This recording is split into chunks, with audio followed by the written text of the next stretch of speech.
Hi, I'm Luke Kohler and welcome to Making the Cut. In this series, we tackle the challenges facing job shops and manufacturers. Whether you are upgrading older equipment or adding new capabilities, this series can give you insight on how to be more competitive in the manufacturing industry.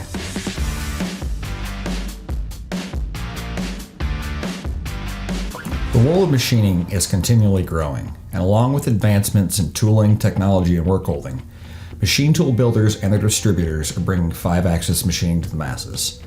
In this episode, we're going to investigate and discuss when moving from a 3-axis machine to a 5-axis machine makes sense, and what features you may want to focus on when looking. 5-axis machines are all the rage. You can't scroll for 5 minutes on a manufacturing forum or social media page without seeing an impeller, animal, or even a trophy being machined on a 5-axis using simultaneous movement. But say you're a job shop just looking to improve your workflow. Does this make sense for you? Although most commercially available 5-axis machines are capable of full simultaneous 5-axis work, job shops are often only using them for 3+2 work. So, is there an advantage to saving a little dough and buying a 3+2 machine instead of a 5-axis? I would say no, and not for the reasons you may imagine. A 3+2 machine is often more limited in the contouring degrees or rotary axis accuracy than a full 5-axis. For example, if you wanted to surface a feature in a 3+2 or 4+1 axis movement, you may actually sell yourself short on the ability to machine features which have nothing to do with full 5-axis capabilities. For a rotary axis, we will go over this later to explain why it's important.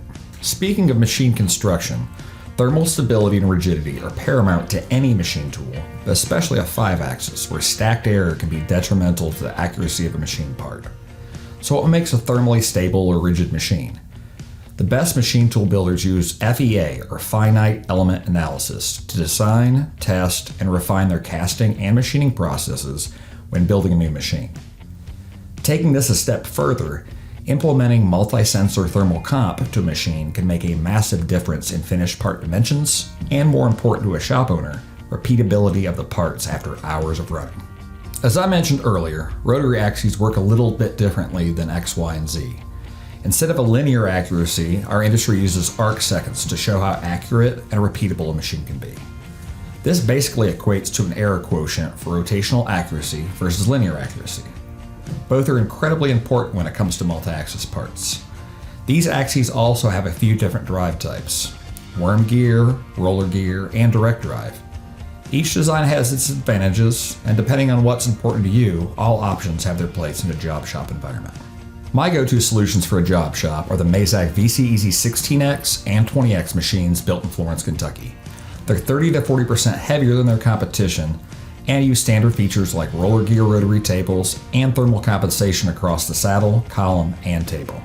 The smooth, easy 5 control gives your shop the capability of beautifully contoured parts at a price starting below $200,000 and with a standard 2-year bumper-to-bumper warranty. Thank you for watching this episode of Making the Cut. If you have questions or scenarios you'd like for me to review, leave them in the comments. Like and subscribe to the channel, and we'll see you next time.